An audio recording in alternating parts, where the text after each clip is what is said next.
Torofina Mutoni yongeye kwisubiza ikuzo mu guhobera ibiti. I Rusizi umugabo yishe umugore we amuziza gutiza isuka. Abayobozi bakuru b'i Burundi bikoreye imifuka y'ibishyimbo.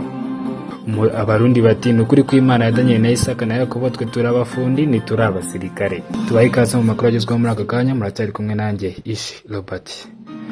Umugabo w'i Rusizi yishe umugore we amuziza gutiza isuka. Umugabo w'i Rusizi yishe umugore we amuziza gutiza isuka. Umugabo witwa Sendeyiheba Jean de Dieu mu kagari ka Mata mu murenge wa Nkungu arahigishwa uruhinde nyuma yo gukubita umugore we Nyandayisenga Chantal ijoro ryose kugeza apfuye. Amuziza ko ku munsi w'ejo yatije isuka umugabo ntiyabyakira neza. Kuri ubu akaba arimo gushakishwa.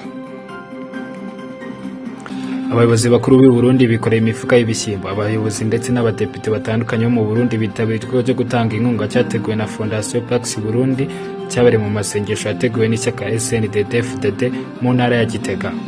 Muri iki gikorwa abanyamabanga baturutse mu ntara zose z'igihugu baje bikoreye ibikoresho n'ibiribwa bigenewe impunzi z'abanyekongo zahungiye mu Burundi bigaragaza icyo bise kwigira no gufasha abari mu byago. Iyi nkunga yatanzwe ingana n'amafaranga miliyoni 44,706 by'amafaranga y'u Burundi. Torofina Mutoni yongeye kwisubiza ikuzo mu guhobera ibiti. Guinness World Record yemeje ko umunyakenya Torofina Mutoni ari ufite agahigo ko kumara amasaha menshi ahobeye igiti ku isi. Nyuma y'uko uyu mukobwa w'imyaka 22 y'amavuko atsinze aya marushanwa yaberaga muri Kenya akamara amasaha 72 ahobeye igiti. Nyamara kandi muri Gashyantare 2025 yamaze amasaha 48 ariko nyuma umunyagana Frederic Boke aza kumwigika amara amasaha 52 n'amasegonda 28. Kuri ubu Torofina yongeye kubahigika agera ku masaha 72 ahobeye igiti. Ku musaza wacu w'amakuru cyo kubwira Didino utigeze umenya ubwo Mufento yafataga Goma. Abarundi bati nukuri kw'Imana Daniel na Isaka na Yakobo twe turabafundi ni turabasirikare. Ubwo Mufento yafataga Goma ingabo za FARDC na Wazalendo bagatangira guhungira mu Rwanda.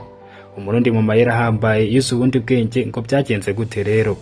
Abarundi binjiye mu iduka ricuruza ibikoresho by'ubwubatsi basahura inyundo n'imyiko na nivo. Mufento bagezeho bamanika niyo myiko bati twe turabafundi ni ukuri kandi nitubeshya. Mufento bati mwese uko mungana se murabafundi.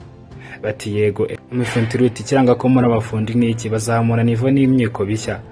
Mufento iti ko mufite imyiko mishya itarakoreshwa na rimwe ubwo ni mubeshya. Story yacu tuzayikomeza ku makuru yacu azajya kugeraho buri munsi. Nge ndi Ishi Robert, kwisa amahoro n'imigisha.